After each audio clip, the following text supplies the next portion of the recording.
Hitler جو دنیا کا سب سے بدنام زمانہ ڈکٹیٹر تھا، لیکن کیا آپ جانتے ہیں کہ کچھ لوگ آج دعویٰ کرتے ہیں کہ اس نے اپنی زندگی کے آخری دنوں میں اسلام قبول کر لیا تھا؟ کیا واقعی ہٹلر مسلمان ہو چکا تھا یا یہ صرف ایک افواہ ہے؟ آج میں آپ کے سامنے ایسی تحقیق پیش کروں گا جو آپ کو حیران کر دے گی۔ ہٹلر کی زندگی اور نازی جرمنی کے نظریات کو دیکھیں تو جوز سے ان کی نفرت کسی سے ڈھکی چھپی نہیں، لیکن حیران کن بات یہ ہے کہ ہٹلر نے اپنی کتاب مین کیمپ میں اسلام کے جنگی اصولوں کی کھل کر تعریف کی ہے۔ وہ کہتا تھا اگر جرمن قوم کو کوئی مذہب اختیار کرنا ہوتا تو اسلام سب سے بہترین ہوتا۔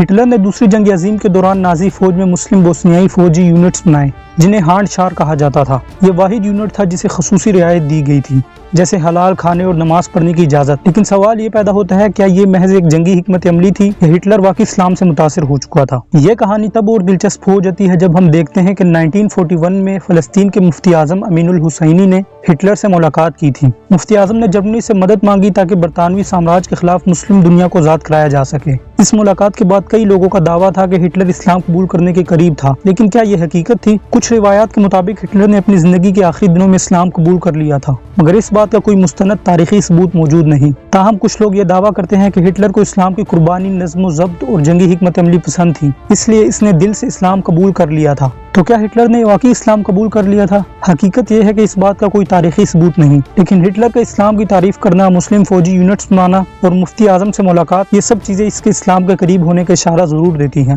آپ کا اس بارے میں کیا خیال ہے؟ کیا یہ محض ایک افسانہ ہے یا اس میں کوئی حقیقت چھپی ہے؟ اپنی رائے کمنٹس میں ضرور دیں۔